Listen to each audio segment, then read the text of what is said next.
morning, everyone. Thank you. Everyone is sleeping, right? Good morning. Slightly better. Maybe more coffee at the break, right? So today, I will speak about how the biggest corporations worldwide are working with startups. But first, let me introduce quickly my company. So I'm working for 500 Startup. We're a US-based VC. I'm based in Singapore because we have found just across the world. So tomorrow you will also see my colleague Enis is based in Turkey, in Istanbul. So we have launched a dozen of funds across the world to invest in startups. We are very present now in Southeast Asia. We're looking to do more things in Europe. Is why we're also here today to meet with more people like you. What we did in the last 7 years, we invested in above 1,800 companies worldwide. This includes some very large companies today, like Twilio, we did the IPO last year, or in Southeast Asia, where I'm based, like Grab Taxi, which is the equivalent of Uber in the US. And just to give an idea of people working in the VC industry, we have now above 330 million under management to invest in startups across the world. So this is a team. We have a very diverse team. We have a lot of young people. In fact, in this company, we are more looking about who is below 50 years old. We count people above 50. We don't count millennials, because this is definitely the majority of people. We just have so far 2 people above 50 years old, so it's very different. And we have a lot of women also in the investment team. So these are some of the investment that we have done. I just mentioned Twilio and Credit Karma. They are 2 unicorns, but we also have done Credit Karma on top of Grab. So these are some of the company we did across a wide range of industries. So let me talk now more about what we're seeing about corporate. So what we found is the business model is changing for a lot of those corporations today. If you look at the biggest taxi company that I just mentioned, Uber, they don't own any taxi, right? But if you also look at the most valuable retailer in Asia, they don't own any shop, right? This is Alibaba. And if you look at the most popular content company, like media owner, we don't produce any content. This is Facebook, right? In fact, you are the one producing the content for those people. And when you look at the biggest accommodation company or hospitality company, they don't own any hotel. So this is Airbnb. And this is very interesting because when you look at those companies, they don't have that many employees compared to traditional businesses. Uber is close to 12 to 15,000 employees. Alibaba is only 40,000 employees now. Facebook is also close to 15,000, and Airbnb is more like 4,000 or 5,000 people. But what is also very interesting is when you look at the valuation in Airbnb, is already above company like Marriott, who have studied a long time ago. They have more listing rooms than Marriott, and they have way less employees. So basically, they're just producing way more value than those traditional businesses because they don't own the assets. So this is done in a very different way. When we look at by vertical, when you look at those 3 companies, like you go to Walmart, you buy something, you leave the shop. You go to Kickstarter, you order online. Is this more like a pre-sale? And maybe one day you will get it. Not sure. Kickstarter, sometimes they got some trouble with a startup to deliver the product. And when you look at Jet.com, initially it was more a subscription model. And Jet.com have been acquired recently by Walmart. So you get also traditional businesses becoming more digital, and they do their digital transformation through acquisition. Is one of the ways for corporate to do it. But when you look also at those tech companies, they also have different ways to sell. Apple do a lot of forecasting before they launch a new, let's say, iPhone Red, right? When you look at Dell, it was initially mostly focused on pre-sale. You just order, they produce, they ship. And when you look at Xiaomi in China, it's very interesting because what they do is slightly different. They just produce this very small batch of product, let's say 100,000 phones, and then they do a flash sale on WeChat. It's like an equivalent of WhatsApp, but with way more functionalities. And when you look at transportation, there's also a lot of different ways to solve those problems and do those kind of business model. Tesla, on the near future, will be maybe just more you drive your car, then you put back on a ride, and someone else will use it. When you look at Uber, you just so far do very short ride, 10 to 30 minutes. When you look at BlaBlaCar in Europe mostly, they do a very long ride, more like 300, 500 kilometers. This is more like carpooling. And when you look at Zipcar, this is more renting for 1 hour. So these are very different way to use transportation. But at the same time, different way to monetize. But what is also interesting here is, except Tesla, none of those companies own the cars. So it's a very different strategy. And why we're seeing all this kind of thing happening now is also because you get way more data. If you look at Uber, at one point they were able to tell you, specifically in Boston, if you get a date. So they were checking at which time you're leaving home, time you arrive on the bar, at what time you're leaving the bar, so hopefully 2 a.m. because at the time the bar is closing, and then you're going to a different location until 6, 7 a.m., and then you come back home. Basically, you have been quite successful that night because you didn't come home, you have been to the place of someone else and you spend the night there. So they're able to find a lot of interesting stories like that. Occupy, the dating company, we've been acquired by Match.com, is also doing the same thing. They get a lot of information because they also ask a lot of questions. And then on top of that, when you use, on top of all those data analytics and artificial intelligence, you're really able to do a lot of things today. But this didn't solve some of those companies. So Borders, for example, they got the opportunity to do ebooks, and they were like, no, we don't do that. And basically now, Amazon is selling more ebooks and books, and Border doesn't exist anymore. So they just missed this massive opportunity to become more digital. When you look at Blockbuster in the US, they get the opportunity to buy Netflix, but they miss it. And now Blockbuster doesn't exist anymore, and Netflix is a huge company, right? I don't say here that if Blockbuster acquired Netflix at this time, they will be a successful company, but they just miss it, is what I'm saying here. And when you look at Kodak, it's a very interesting story. They invented the digital camera, right? They got it, but they didn't use it. They feel like this was too early, they don't want to cannibalize the current business. It's like if you're Apple and you don't want to launch iPhone because you have the iPod. But here they decided to don't do it, so basically the company died. And this is happening to any kind of corporate now. We look across every industry, all those large corporations are getting challenged by startups. So this is the car industry getting challenged. The banks are getting challenged. Here you look at ADM or TransferWise, both those companies are already unicorn, having a valuation above $1 billion. So what we see here is not anymore like being challenged by one other corporation, it's more like being cut, like you will die by 1,000 cuts. It's like 1,000 startups coming and taking one small piece of your business, but not only. I will share more about that later. You get FMCG, but literally like any industry, even if not very sexy industry like Honeywell, even if those boring company, we'll say, are also getting challenged by a lot of startups today. Why this is happening? Startups are growing faster and faster now. If you look here, we're not talking about valuation, but by sales. Dell took 9 years to reach $1 billion in sales, where when you look at companies like Groupon or Priceline, they only took 2 years to reach $1 billion. So if you have a large corporation, you're making $40 or $100 billion in sales. When you start to have a startup who start to make $1 billion in your business, this is really having an impact, right? But this can happen in 2 years now, not in 9 or 10 years. So those companies are growing faster and faster. But also, it's becoming cheaper and cheaper to build a startup. So the barrier of entry is becoming very low.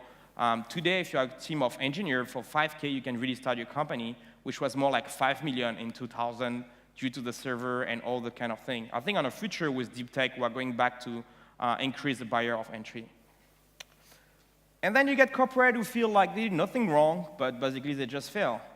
So as a corporate, it's not about not doing anything wrong. It's you need to move, you need to change, you need to do something. If you just wait and cruise, you're just waiting for you to die. So we saw like all this kind of thing, new business model, startup entering, cheaper to enter those markets, easier to scale and become a very large company. So we wanted to know with INSEAD, a French business school, what is really happening. We saw a lot of reports, but not that much about this at the global scale. So what we did, we looked after the 500 biggest public companies worldwide across a large range of industry, in fact, like 69 industry and 37 countries. And for each of them, we look after what they're doing with startups. So I will share with you now like 10 interesting facts that we found when we did this report. Then I'll save you like the 51 page of the report. You don't need to read everything. So here we found that DocuSign, for example, this is a US-based company. They raised a Series E round, means a very late stage round, but without any VC. No venture capital money here, only corporate. And a lot of money from Japan, as you can see. Like Recruit is a Japanese company, Mitsui & Co is a Japanese company, NTT Docomo is a Japanese company, and MKE is also a Japanese company. So you get a lot of Japanese companies who came into this deal. So this means like for VC, like us, it could be also challenging because you get more corporate coming and taking the round. But it also means for startup, this another opportunity to get money is like corporate can come and invest in your company, and maybe you don't need to talk to any VC. So when we saw that, we were wondering, like, let's do that in a slightly different way. Let's look at the list of all the unicorns. So when we did the report, it was slightly less unicorn than today. But when we look at all of them, what we found out is the majority of them, in fact, 61.7% of those startups have raised money from at least one corporation. And here, we have been very strict. We remove every bank or every investment bank or financial institution doing this kind of investment. So this means directly those corporates have gave money to those startups. But if you look at indirectly, meaning maybe those corporates have maybe invested in VC and VC have invested in those startups, you may be close to the majority, I mean, all of them, in fact, who may have raised money from corporate in one way or another way.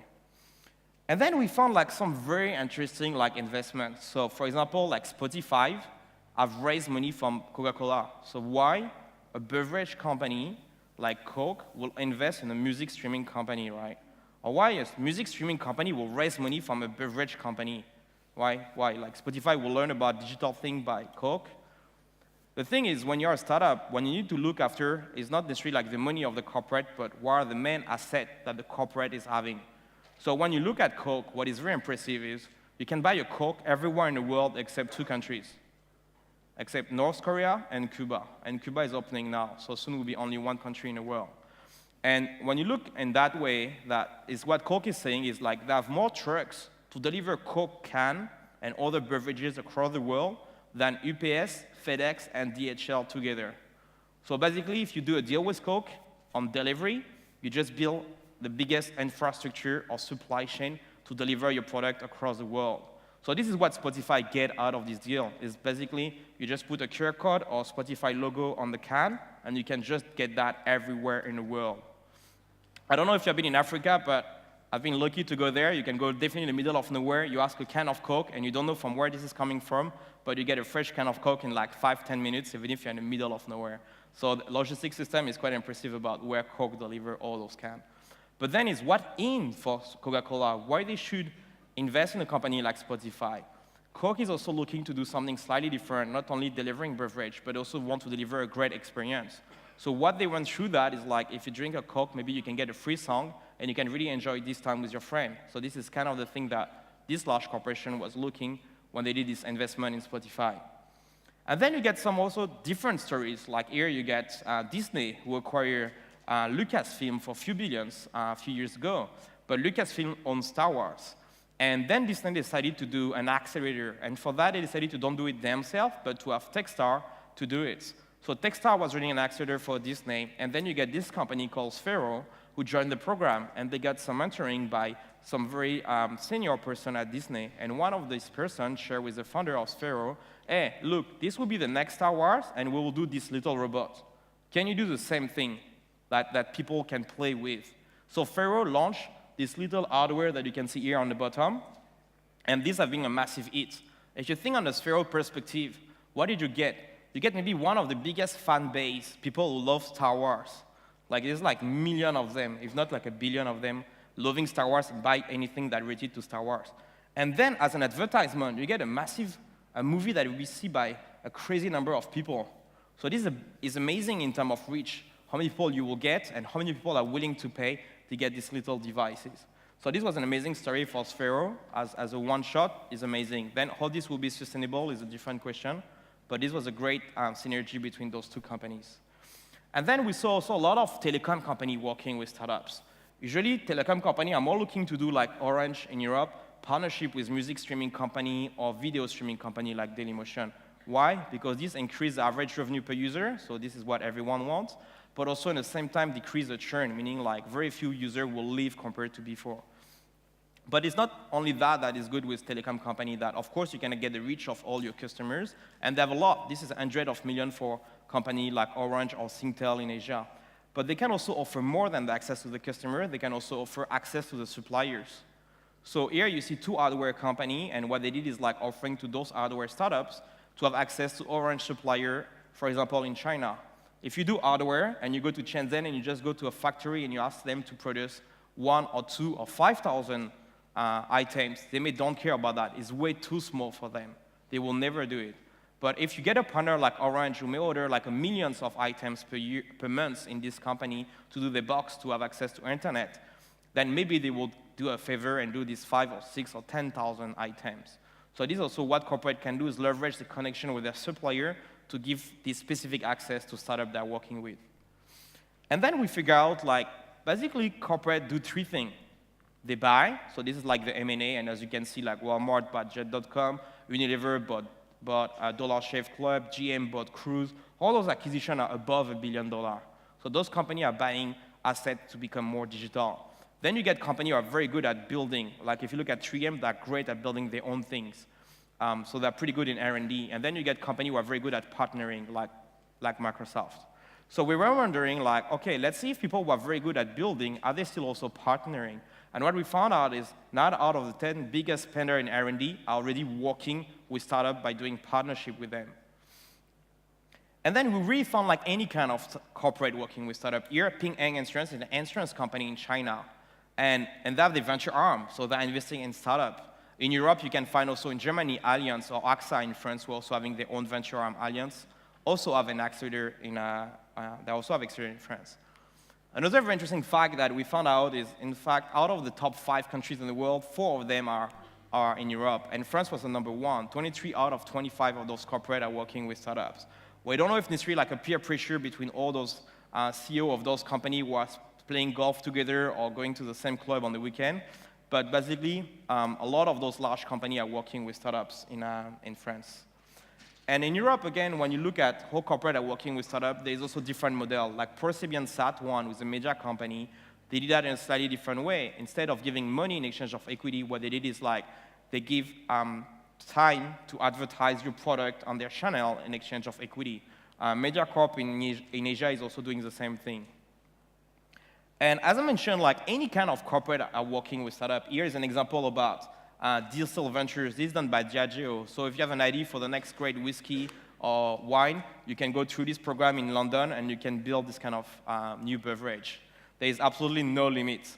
Even if the US government is investing in startups, mostly on cybersecurity, but also government are doing this kind of investment. And what we found also very interesting is a lot of corporate are also doing partnership.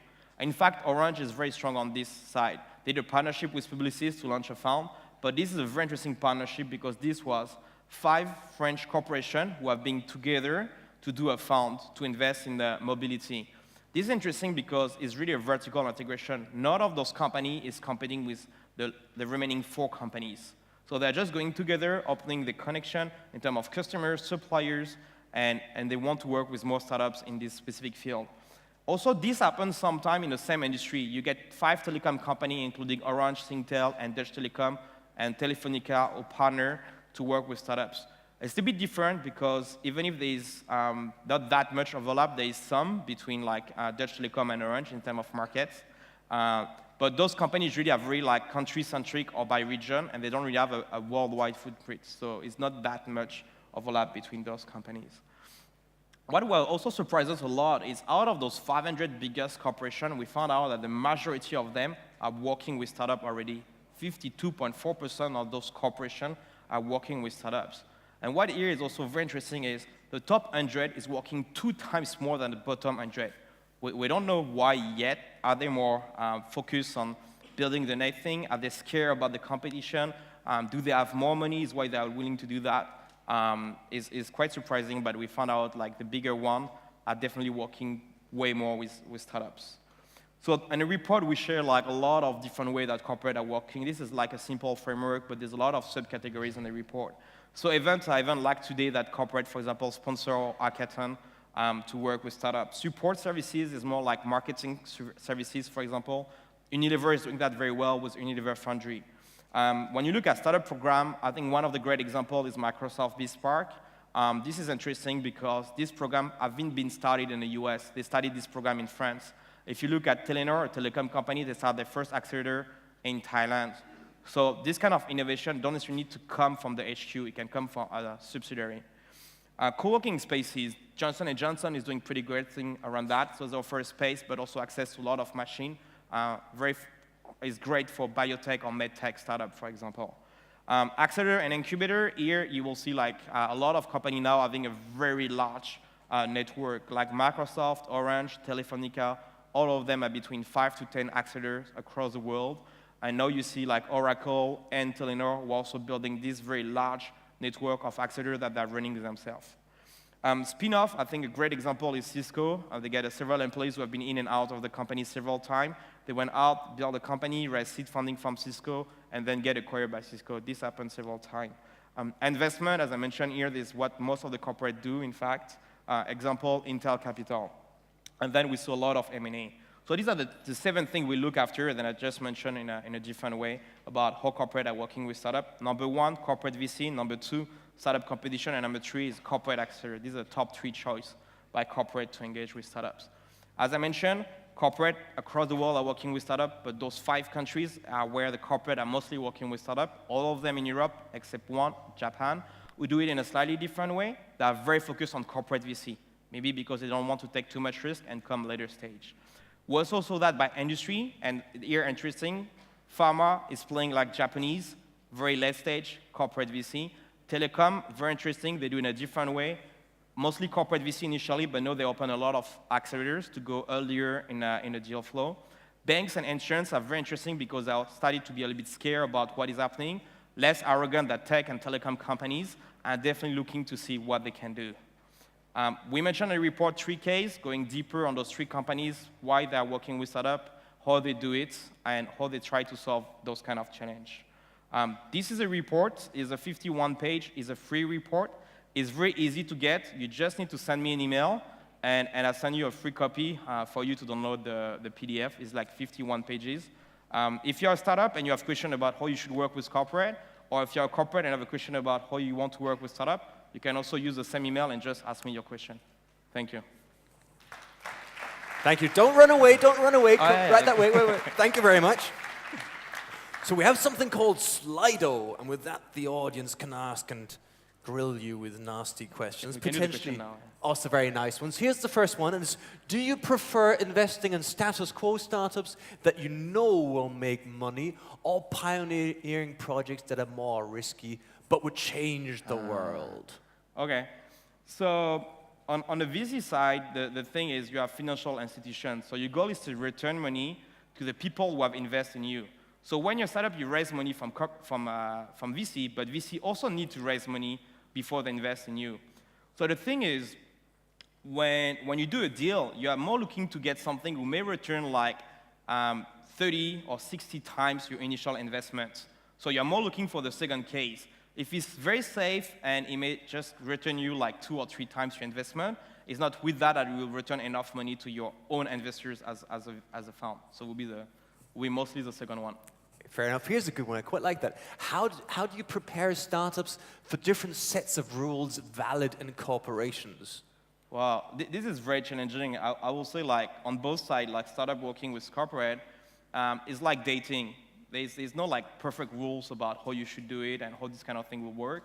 The thing is, if you're a startup, if you want to work with corporate, I think is first really think about who is the right corporate you want to work with.